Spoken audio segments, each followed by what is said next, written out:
BEd second same के विषय भाषा एवं पाठ्यक्रम, जिसे अंग्रेजी में लैंग्वेज अक्रॉस द करिकुलम कहते हैं, उसके अध्यापन कार्य करेंगे।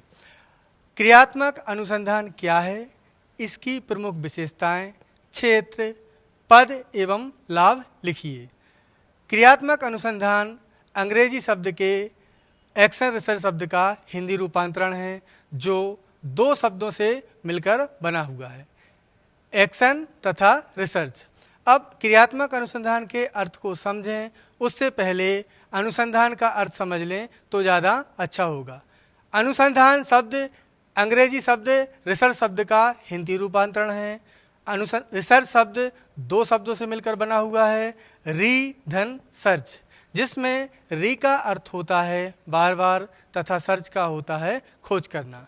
अब अगर हम एक्शन शब्द का बारे में जानें तो एक्शन शब्द भी पुनः दो शब्दों से मिलकर बना हुआ है, एक्ट धन ऑन, जिसमें एक्ट का अर्थ होता है क्रिया करना तथा ऑन का अर्थ होता है पर।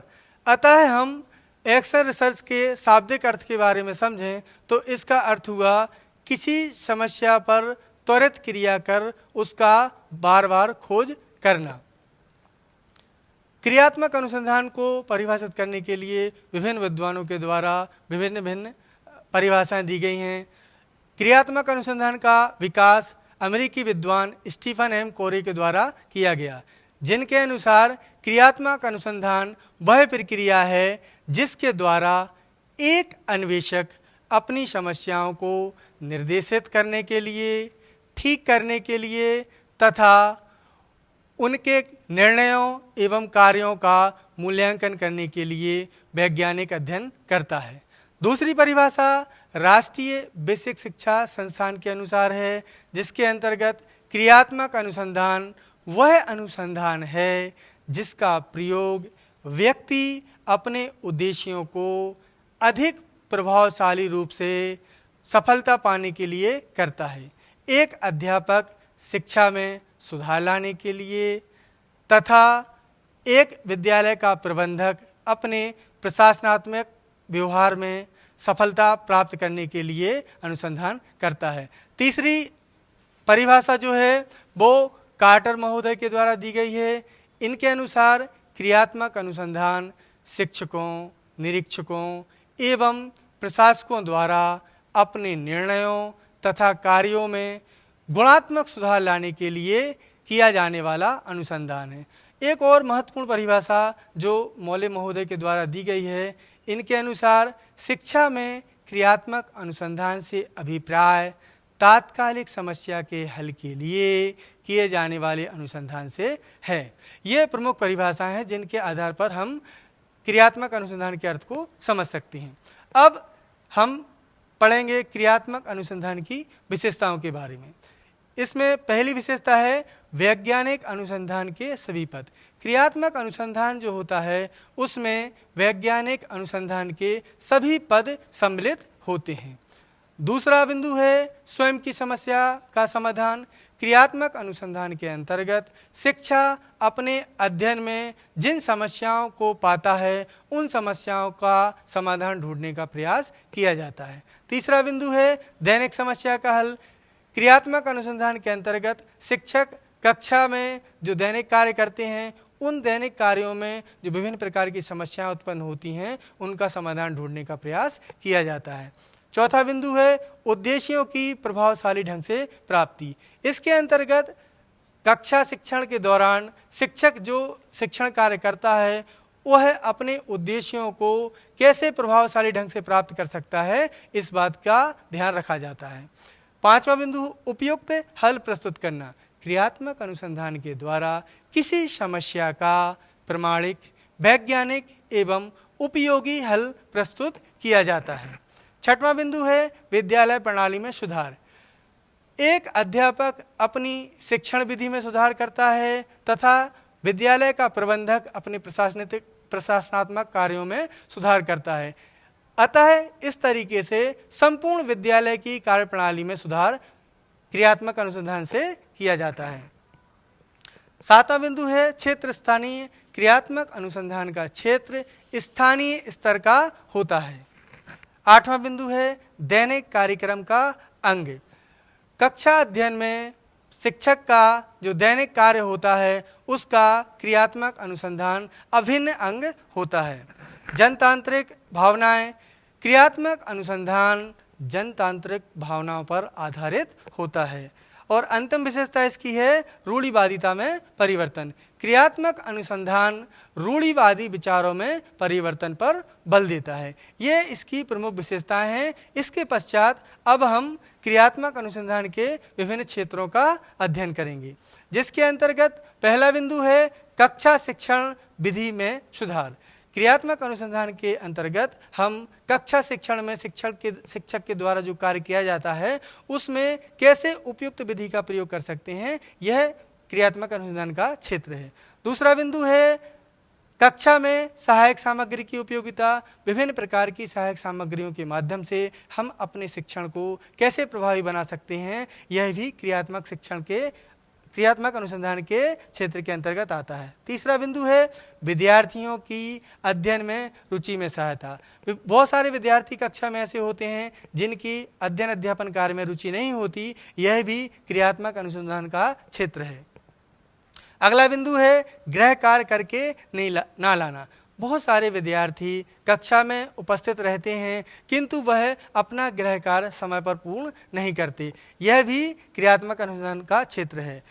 अगला बिंदु है अनुशासन संबंधी समस्या। आधुनिक काल में विद्यालयों में अनुशासन की समस्या बहुत प्रभावी रूप से पाई गई है।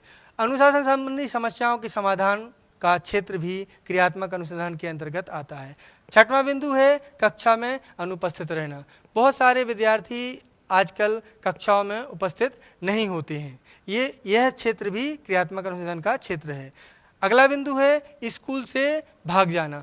बहुत सारे विद्यार्थी विद्यालय आते हैं किंतु विद्यालय आने के पश्चात बीच में ही वह छोड़ के चले जाते हैं, यह भी क्रियात्मक अनुसंधान का क्षेत्र है। अगला बिंदु है नकल रोकने की समस्या। आजकल के विद्यार्थियों में नकल करने की गलत प्रवृत्ति का चलन हो चला है, जिसके कारण विद्यार्थियों के शिक्षण में गुणवत्ता का अभाव होता जा रहा है, यह भी क्रियात्मक अनुसंधान का क्षेत्र है। अगला बिंदु है चोरी करना। आजकल के विद्यार्थियों में चोरी करने की बुरी आदत का विकास हो गया है, जिससे कि विद्यालय का माहौल बेकार होता है और यह भी क्रियात्मक अनुसंधान का क्षेत्र है। अंतिम बिंदु है कक्षा में देर से आना। कई विद्यार्थी ऐसे होते हैं जो घर से ही देर से निकलते हैं और विद्यालय देर से पहुंचते हैं, किंतु कुछ विद्यार्थी ऐसे भी होते हैं जो घर से सही समय पर निकलते हैं और विद्यालय भी सही समय पर आते हैं, किंतु वह कक्षा में सही समय पर नहीं पहुंचते। ये सारे बिंदु क्रियात्मक अनुसंधान के क्षेत्र हैं। अब हम क्रियात्मक अनुसंधान के पदों के बारे में पढ़ेंगे। सबसे पहला पद होता है समस्या। क्रियात्मक अनुसंधान में जिस समस्या पर हमें अनुसंधान करना है उसे स्पष्ट रूप से इसमें लिखा जाता है। दूसरा होता है प्रस्तावना। इसके अंतर्गत समस्या के बारे में संक्षिप्त जानकारी दी जाती है तथा इसमें यह भी बताया जाता है कि शिक्षक किस प्रकार से समस्या का समाधान करेगा। तीसरा बिंदु होता है समस्या की व्याख्या। इसके अंतर्गत समस्या के बारे में विवरण प्रस्तुत किया जाता है। इसके अंतर्गत यह आता है जैसे कि समस्या किस विषय के सम्मुख उत्पन्न हुई, समस्या किस प्रकार से उत्पन्न हुई, समस्या का मूल स्वरूप क्या है, उसका अर्थ क्या है, इन सभी बिंदुओं पर प्रकाश डाला जाता है। उसके बाद है परिकल्पना। परिकल्पना किसी समस्या के समाधान के लिए सुझाया गया प्रस्तावित उत्तर होता है जिसकी सत्यता की जांच होनी है, जो सत्य भी हो सकती है और असत्य भी। इसलिए क्रियात्मक अनुसंधान में भी हम परिकल्पना का निर्माण करते हैं। एक समस्या के समाधान के लिए एक से अधिक परिकल्पनाओं का निर्माण किया जा सकता है। इसके बाद आता है सामग्री। हम अपने अनुसंधान में या क्रियात्मक अनुसंधान के लिए अनुसंधानकर्ता किन किन उपकरणों का, तकनीकों का आदि का प्रयोग करेगा, इन सब की एक सूची बना के या उस सब का विवरण इसके अंतर्गत आता है। इसके बाद है विधि। विधि में अनुसंधानकर्ता किन किन पदों का प्रयोग करेगा, वह किन किन लोगों से संपर्क करेगा, इसके अंतर्गत कैसे वह अपनी समस्या के समाधान तक पहुंचेगा, इन सारी बातों की जानकारी विधि में लिखी जाती है। उसके बाद है वास्तविक प्रयोग। वास्तविक प्रयोग के अंतर्गत प्रयोग में जो वस्तुएं उपयोग की जाने वाली हैं या प्रयोग के माध्यम से हम कैसे अपनी समस्या के समाधान तक पहुंचेंगे, इस बात की जानकारी होती है। उसके बाद है आंकड़े एकत्रित करना। वास्तविक प्रयोग की रूपरेखा के आधार पर हम अपने आंकड़े एकत्रित करते हैं तथा उन आंकड़ों का सारणीयन करते हैं। उसके बाद है परिणाम। एकत्रित आंकड़ों के आधार पर हम परिकल्पनाओं का परीक्षण करते हैं और परिकल्पनाओं के बारे में जानते हैं। उसके बाद है मूल्यांकन। प्राप्त परिणामों के आधार पर परिकल्पनाओं का मूल्यांकन किया जाता है और इसमें शिक्षक अपनी परिकल्पना की पुष्टि करता है। इसके पश्चात है परिणामों का नवीन परिस्थितियों में प्रयोग। जो परिकल्पनाएं शिक्षक ने की थी, यदि उनकी पुष्टि हो जाती है तो शिक्षक समान प्रकार की समस्याओं में इस परिकल्पना का प्रयोग कर सकता है। और अंतिम बिंदु होता है संदर्भ ग्रंथ सूची। क्रियात्मक अनुसंधान करते समय अनुसंधानकर्ता द्वारा जिन पुस्तकों, पत्र, पत्रिकाओं आदि का प्रयोग किया गया है, उनकी एक सूची बनाकर अनुसंधान के अंत में लिख दी जाती है, जिससे अगर भविष्य में इसी प्रकार की समस्या का कोई अन्य शिक्षक अनुसंधान कार्य करता है तो उसकी सहायता हो सके। इसके पश्चात हम क्रियात्मक अनुसंधान के लाभ के बारे में अध्यापन करेंगे। इसके अंतर्गत पहला तात्कालिक समस्याओं पर विचार किया जाता है। शिक्षक जो होता है वह तात्कालिक समस्या पर विचार करता है। दूसरा बिंदु है कार्यप्रणाली में सुधार। इससे विद्यालय की कार्यप्रणाली में सुधार होता है। तीसरा बिंदु है शिक्षक कार्य के प्रति जागरूक होता है। क्रियात्मक अनुसंधान का एक यह लाभ होता है कि शिक्षक अपने कार्य के प्रति जागरूक रहता है। चौथा बिंदु है वैज्ञानिक प्रवृत्ति का विकास। इसके माध्यम से शिक्षकों में वैज्ञानिक प्रवृत्ति का विकास होता है।